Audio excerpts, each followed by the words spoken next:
So The Marvels is the latest MCU film to hit theaters, and though it made 46 million domestically and a total of 109 million worldwide on its opening weekend, it is still being considered a huge flop.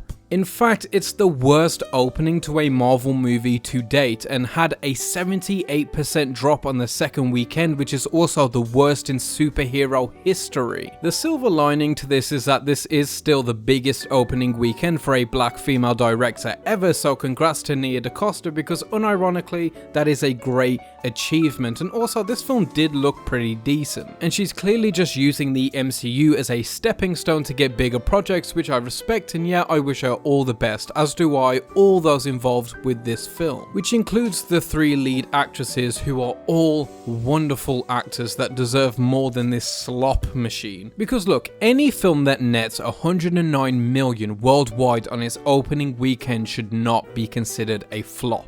Because this film isn't exactly anything special, it isn't a big Avengers movie, it's just another film in this machine, and that makes this entire format, this entire business, this studio an unsustainable one. And though there are many contributing factors to this film flopping, I think a big aspect to that is how inaccessible this film is. I mean, the sheer amount of mediocre content you need to consume just to watch this seemingly okay, overly expensive and unethically rushed film just so the next one makes sense is gross. On top of that, the fatigue of not superheroes but of the MCU is very much real and very much setting in. With films in recent memory like Top Gun Maverick and Avatar: The Way of Water doing so well, people are starting to realize, I think, that they don't have to settle for lackluster experiences out of their blockbusters. You don't have to just take the newest slop because it feels familiar. I mean, even just this year with Oppenheimer and Barbie, the 2 big summer movies and 2 of the biggest movies of the year, outgrows basically every MCU movie that isn't named Avengers or Spider-Man. There's a tide shift lately, and I think everyone is feeling it. The strike made it so people were more locked in than ever on working conditions, which ended up highlighting the VFX workers' struggle under Disney. It highlighted the need for more media that people can actually connect to on a human level, can care about sincerely. The words of Scorsese and John Woo and Ridley Scott have pierced more now than ever before. People want movies that are made by people, by a person, a human with something to express or say rather than a committee of board members. We exist in a world where the Five Nights at Freddy's movie grossed more on its opening weekend than the sequel to a billion-dollar movie. We exist in a world where more people have watched the new Fincher film than the new Feige film, and that makes me so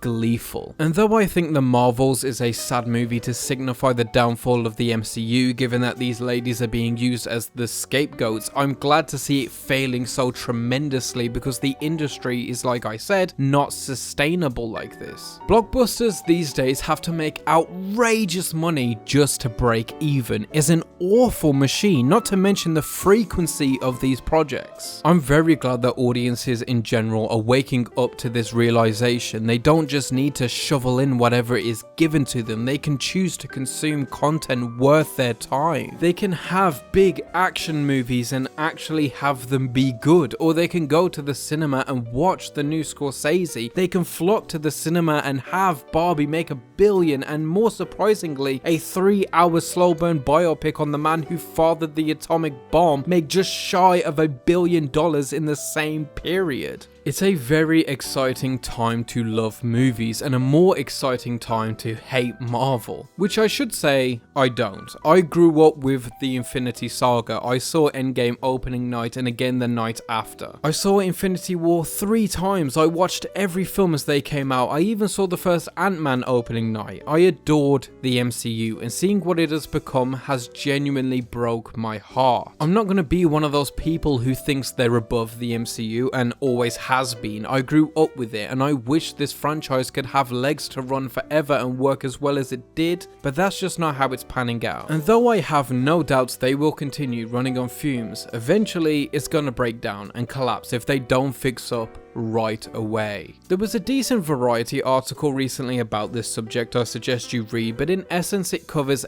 everything in much greater detail than I can or am willing to. But I think the biggest signifier of Marvel's inability to continue is their treatment of Blade. It is laughable how much of a mess they have made of this film. Constant rewrites, wasting great actors, dates pushed back more and more till we're now 2 years behind schedule, director changes, and as a longtime fan of Blade as a comic book, it is not at all difficult to make a Blade movie, and I cannot stress that enough. He is one of the most simple and easily executable characters in their canon. They just can't get it together because they're using a boardroom to make a movie instead of a single person with a single vision. I mean, they seem to not be doing the Kang storyline anymore, or maybe they are, and nobody really knows what's going on, and nobody has any solid information, and even what is solid information isn't solid for very long. But even if they aren't, it is insane because they've been banking on him saving the MCU from ruin. It's all just a mess, and for them to fall from the titans of the industry to the company that is relying on CGI Kelsey Grammer as Beast for nostalgia bait is pretty striking. So personally, I think the MCU